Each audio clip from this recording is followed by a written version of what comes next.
Okay. Panibagong araw, panibagong vlog po tayo mga kawalo. Isang magandang umaga ulit sa ating lahat. Alright. Panibagong vlog eh. Yung nag-outro ako doon sa isang vlog ko eh. Sabagay outro yun. Ito naman intro. O diba? Good morning sa inyo lahat dyan. Ayan. Morning, sana po nasa mabuti ng kalagayan kayong lahat. Ayan, sana gabayan tayo lagi ng ipapagad. At huwag natin kalimutang magdasal dahil tayo ngayon ay naharap ngayon. Diba sinabi ko, sana nasa mabuting kalagayan. Sana nga nasa mabuting kalagayan tayo lahat. Kahit nasabihin natin na naharap tayo sa isang napakalaking sakuna na naman ito na parating sa atin. Ang bagyong Uwan. Sana po malusaw na talaga. Yung goodness. Woo! Malulusaw din yan. Yan, basta dasal-dasal lang tayo. Diba mga kachoko. Yung chinelas ko. Kasi mamaya paglabas ko diretso na. Yan, basta po ingat. Napakadilim talaga ng panahon. Hindi naman kalangitan. Diba? Kita nyo naman. Hindi din. Maambon-ambon. Maambon-ambon. Sama talaga ang panahon. Grabe. Ay, naku. Dahil sa sama ng panahon, hindi kami tuloy sa Imus. Hindi po kami tuloy sa Imus ngayon. Dapat nawawa na hindi kami tuloy. Hindi kami tuloy. So, ang nangyayari, dito na lang kami sa, sa BF. Kami na lang ni Mrs. Verdang pupunta. Pupunta namin yung in-order ni Bossing na karning baboy. Naman yun, na-order na naman yun. Pero titingnan ko muna kasi si Bossing kasi meron niyang gusto na part ng baboy. Kung saan talaga ang gusto niya, yun ang dapat na ibibigay sa amin. Diba? Yun talaga, paborito niya yun yung part na yun ng baboy. Gusto niya talaga. Ang part na yun is yempo. Yung may softball, yun ang gusto niya. Tsaka yung taba niya, manipis lang ang taba. Yun talaga ang gusto niya. Diba? Naantay ko na si Mrs. Urda kasi nagbibihis pa. So, habang nag-aantay tayo, dito muna tayo yaw-yaw pa konti-konti. Yan yung tinalihan kong puno. Ayun o. Ibay na yung puno na yan kasi may tali na.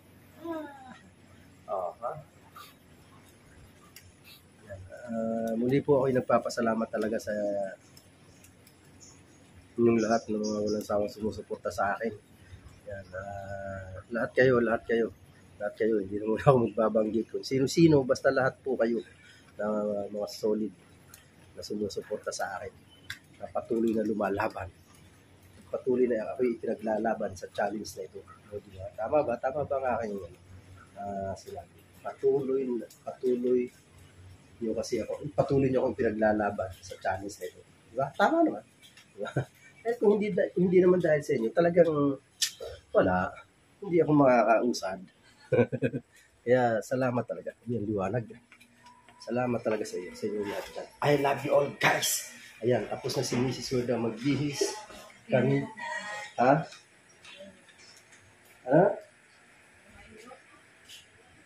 Nyog?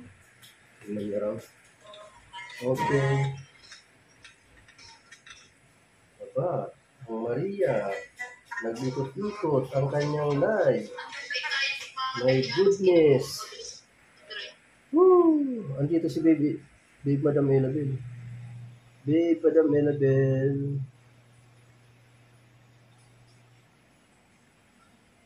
Ikot-ikot ang hina ng ni Maria. Ang hina ng kanyang signal, nasa biyahe sila. Yan. Si Maria. Pero kailangan ko ng kalasin ng aking charger. Hindi pa siya puno. Pero kailangan na kasi alis na kami ni Mrs. Werta. So, lagay ko ito sa bag. Aking ayan. Baka may nakalimutan. Kunin.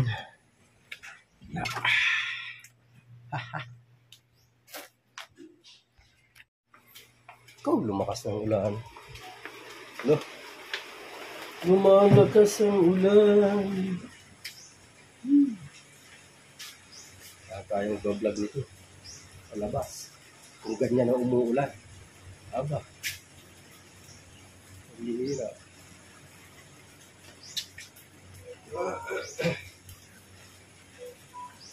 Alright. Hindi kang payo ni Mrs. Luda. Kasyang tatlo.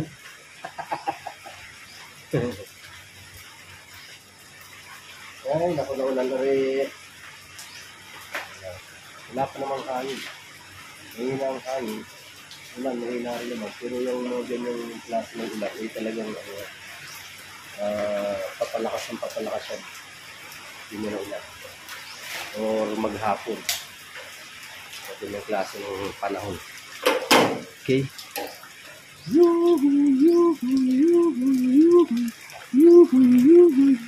Lumabas ang aking cellphone. Lumabas ang aking cellphone. Lumabas ang cellphone ko. Alright. Pagbasan ang lahat. Wag lang ang cellphone.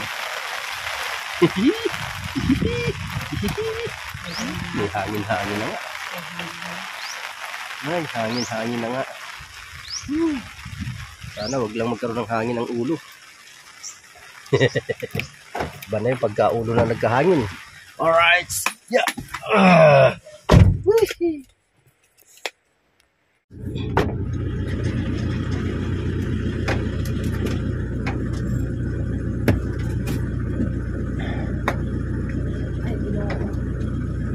Bakit? Sabit. Ang laki din. Alright, yan. Pero kaya tiniting ko muna sa sakyan. Yung makina. Uy, kaingay ng wiper. Napakaingay. Time check is... Bakit? Alas 8 pa lang sa relo ko. Mamatay? 9 na eh. Hindi mali yung set ko kanina. Okay. Alright. Let's G. Ano ba yung linggo? Oh, maraming tao sa paligid. Maraming tao sa paligid. Yeah. Ingay ng wiper. Wiper, ang ingay mo. Pag itaas mo, di ba? Nataas ko naman eh. Kaya talagang luma na rin kasi yan. Talaga, pag luma na, matigas na ang rubber niya. Kaya magaspang na, matigas na, hindi na sumusunod. Saan na ba ang bagyo?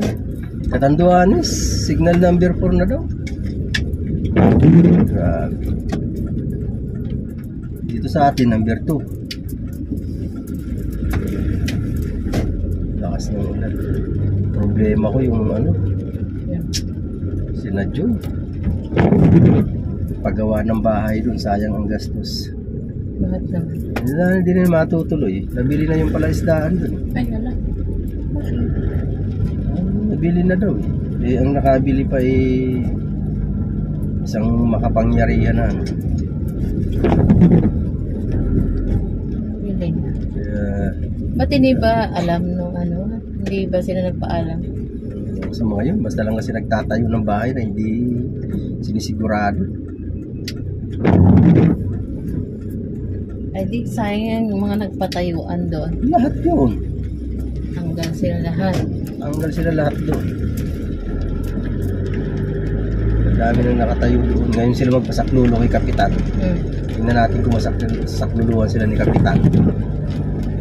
Pati sila ba doon? Di ba? Lahat nang nandun. Lahat nang nakatira doon. Sino sabi na nabili na? Sila Hindi ba kay Kelly yan? Hindi.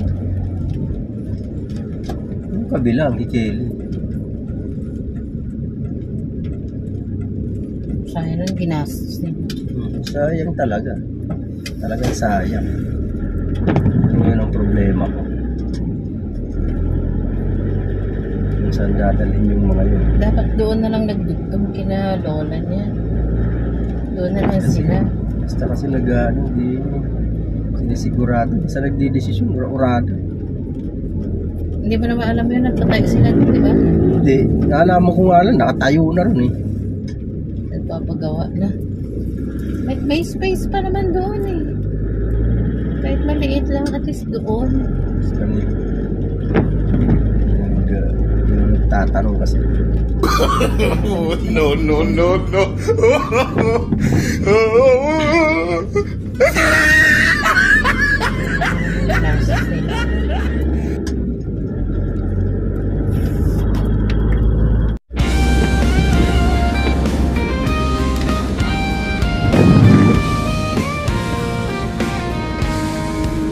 Sa mundo ng social media, nandyan ka lagi kasama ko. Nabababago. Kahit anong weird na pinagdadaanan, tayo'y magkasama, walang iiwanan. Hey, hey, kaibigan, laging nandyan kahit saan. Sa bawat Di post, ba tapos na yung bahay? sa bawat kwento, kwento tayo. Walang kapantay na ginto. Mga manis na walang kwenta, tayo'y tumatawa, walang alam. Sa bawat like at share, tunay na kaibigan. Sa isip at puso'y nakatala. Hey, hey, kaibigan, laging nandyan kahit saan. Sa bawat post, sa bawat kwento, kwento tayo. Walang kapatid na ginto. Puno na naman ang palengke. Wala na naman tayong parking. Hindi na pang parking pagkaganito. Mamaya pala kasi sa Mga memes tindahan, ganun na din. walang kwenta, Wala din parking. tayo'y tumatawa, walang alam. Sa bawat like at share, tunay na kaibigan. Sa isip at puso'y nakabala. Hey, hey, kaibigan, laging nandyan kahit saan. Sa bawat post, sa bawat kwento, kwento tayo. Walang kapatay na ginto. Katabi na to. Sa mundo ng hashtag at Dito, tweet, diba? Ayun, tayo'y lumalaban. Walang kapatay na beat. nakapag-park din sa wakas. Tayo kaya tayo bilhin.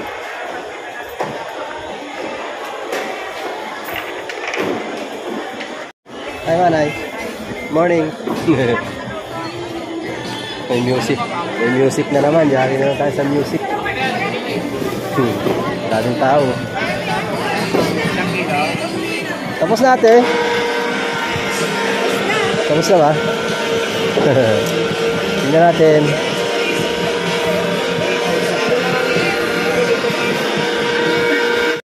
Maganda siya, maganda. Pero maganda to. Wala. Shout out ko yan. Good morning sa inyo. Shout out kay Omar. Shout out dyan. Sino si Omar? Nasaan bilhin? Sili. O, bilhin na sili. Sili nga ba? Sili nga ba? Anim na buwit. Sili nga ba dyan? Andun ba?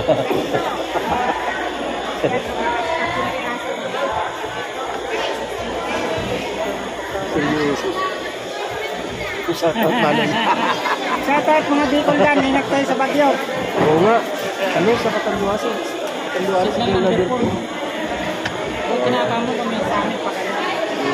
Yung kami sa dito sa baba, pero abot siya ng buwan. Abot siya ng amin. At least hindi sintro. Kaya, buti umakyat. Kawawa sa amin yung aking aanihin. Kawawa. Palay? Oo, may wakinsin. Uy, ano na pala? Alanganin. Aanihin, nilaw-law pa. Sana naman hindi abuti ng Tapos ipani ko sana, yun ang problema, naulan na. Kaya alanganin. Oo nga. Hindi.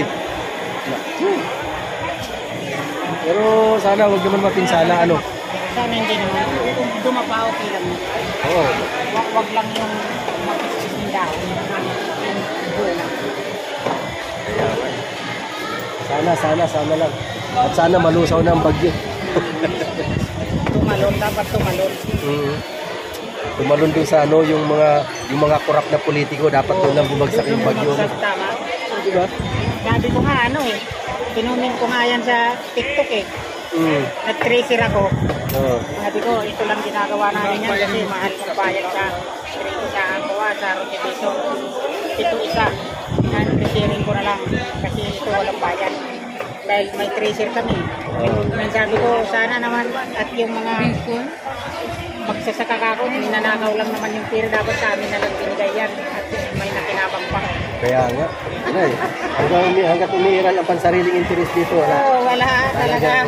Walang asenso. Sabi nga ni Trump, Philippines yan, more crocodile daw. Oo, totoo naman. Sarap. Pero Anoy, salamat Anoy, salamat. Saan? Okay.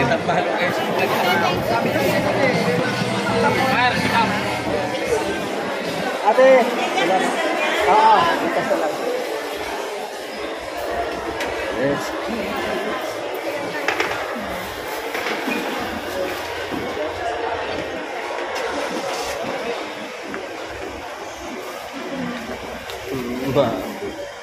Maglakad na lang tayo? Hindi lang, sakay na lang. May parking naman dun eh. Hindi kaya hazard na lang ako. Ay, ano yan? Kapakan.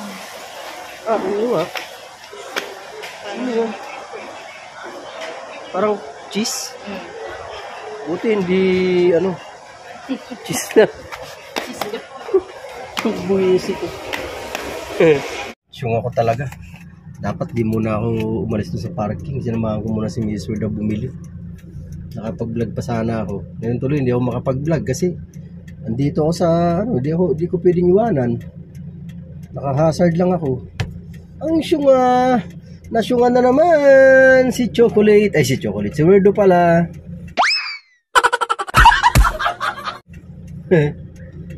Bumili ng dishwashing tapos bibili ng pandesal. Diba? Malamig. Malamig na ang panahon. Masarap matulog ng may katabi.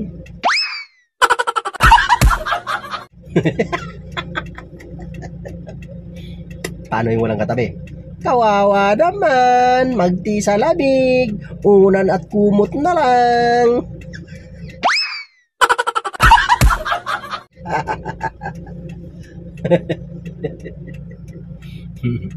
Kawawa naman yung mga tigang.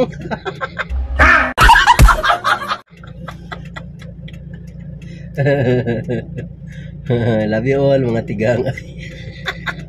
Mga kaibigan natin yung mga tigang. Huwag kayo mawala ng pag-asa. Madidiligan din kayo.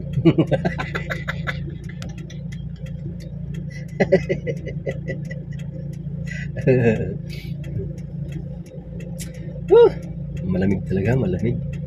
Bagyo na kasi. Ayaw pandesal mo dyan. Sabi mo mainit pa eh. Sarap.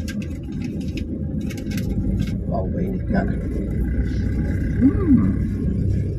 Sarap sa kape. Saw-saw sa kape.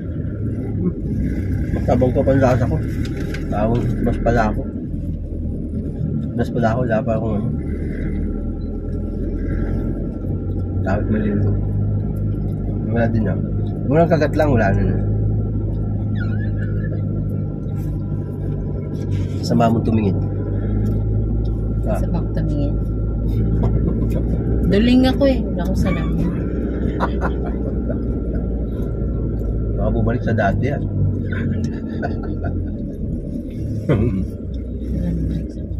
Puno na agad ang parking dito. Sayang talaga. Kung sa inyo mustang Malengke. Kung sa inyo mustang malengke, makikita nyo doon makikita nyo si Sana pala yung matingkad na kulay. dapat makeup. May makeup talaga. Hindi ka pala mo yung ano. Si Sai, may makeup si Sai. Ang layo. Sai, ilabas mo yung makeup mo. Pag nagkita kayo, mag-swimming na. Ibilang kong ulito. Ang layo ni Sai para maghanap nga ako ng gagamitin sa emos. Wala ka, gusto mo watercolor. Hindi na magana mukha ko no. Pagtapos mong gamitin, lubo-lubo mukha mo. Si Ton ang mag-paint sa'yo. Sarap talaga ng pandesal na to. Maliliit lang pero ano eh, ika nga eh, small but terrible eh. Wala nang mga pasok. Malamang niya bukas walang pasok. Ano bukas, Lunes? Government ko walang pasok. Pero yung mga sa ano, Pero yung mga frontliner, meron niya. Tulad ng mga bombero, mga dito coast hindi guard. tayo nakano dyan. Minsan nga pasok na tayo dyan. Pwede naman. Pwede, napayag sila mag-ano, di ba? Ano sarap. Ano? Yung DIY, magkatabi lang, no? Kaya, Pero iba naman yata yun. Mr. DIY yan. Ito, So, ano ito, to eh. yung isa na yun, ano yun? DIY din. Pero, Hindi ko alam. Pero, parehas naman. Mr. Ito Mrs. Mr. Ito Mrs.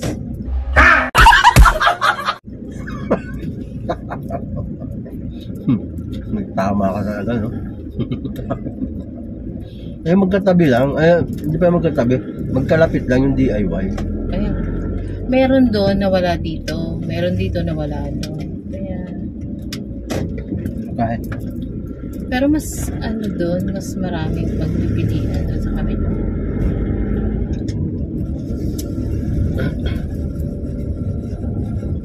Alright, so sa lagam sa bahay. Pinatid ko na si Mrs. Hindi na, labas. Alright, natid ko na si Mrs. sa bahay. Tayo naman ay papunta na sa tindahan. Pabalik na. Papunta pa lang pala kasi hindi rin pala ako dumaan doon. Palengke pala kami pumunta. Sa ganitong kalamidad, no? Ay, nako. Paano na lang yung mga mahihirap na yung mga sabihin natin na pag hindi kumayod pag hindi kumayod, hindi tutuka. Tapos aabutan pa ng ganitong kalamidad. Paano na lang? Gutom. Ang mangyayari. Nasaan kayo mga politiko na mga kailangan nila ng mga tulong? Puro kasi hindi ko naman nilalahat pero ang dami talagang kurakot sa gobyerno natin. Napaka kakapal na ng mga mukha. Talaga naman, grabe. Mga walang awa. Pag kailangan ng boto, ang babait nyo. Pag nakaupo na kayo, wala na, huyo na yung mga hiningan nyo ng boto. Malintik.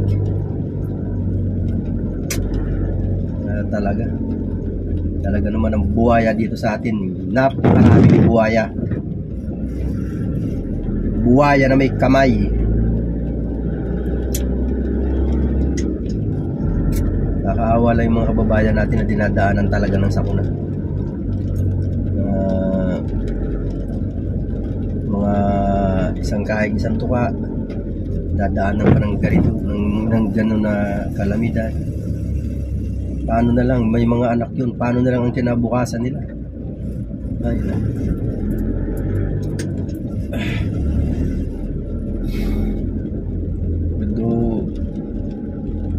ang lahat ng nangyayari dito sa mundo ay nakasulat sa Biblia. Mga gera na yan, mga gera ng iba't ibang bansa, mga bagyo, mga lindol, talagang nakasulat yan sa Biblia. Talagang mangyayari yan dito sa mundong ibabaw. Nakatakda kumbaga ang lahat. Ang tinatamaan ng mga ganyang kalamidad, karamihan pa yung mga mahihirap na bansa. Isa na ang Pilipinas dun sa pinakamahirap na bansa. Kung iisipin naman, mayaman ang Pilipinas eh. Mayaman ang Pilipinas. Ang dami lang kurap dito sa Pilipinas. Kaya naghihirap ang Pilipinas. Baon nga sa utang ang Pilipinas eh. Hindi kagaya ng ibang bansa. Talagang ang inuuna nila yung kapakanan ng ng bansa nila, kapakanan ng mga kababayan nila. Dito sa atin ang iniintindi dito ng mga kababayan natin, ng mga nasa posisyon, ang iniintindi nila kapakanan ng bulsa nila. Yun ang kanila, di ba? Pansariling interes.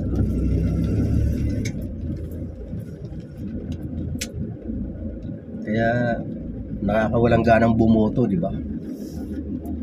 Gaganyan lang naman nagbuboto mo. Pagkatapos na iboto, ganyan ang gagawin. Nakakadismaya. Kawalang gana. Alright, dito na pa tayo sa ating pwesto, sa tindahan. Paayos na naman natin ang ating motor. Nay! Gar! Ano ulit? Alright. Paayos ko lang yung motor. Lera para papark ako dito. Hindi makakita. Naayos niya yung motor.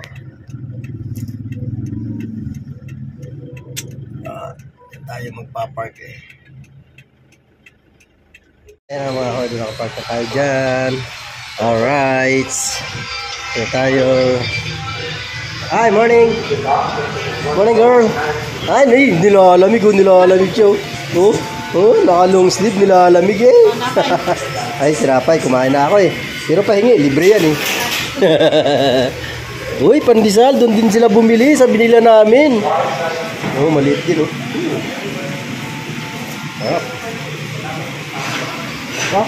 Dami ng hilera ah. May 5 na ah. Pata, pansit, buttered pata, buttered. Diba? Ayan, dami ko ng yaw-yaw. Inis na naman sa mga politiko nating kurap. Morning, Ben. May galap sa inyo lahat yan. Maraming salamat sa inyo sa punta. Wow, Grab, dami. Dami order ng Grab, yun. Hanggang dito na lang po muna. I love you all. Bye-bye.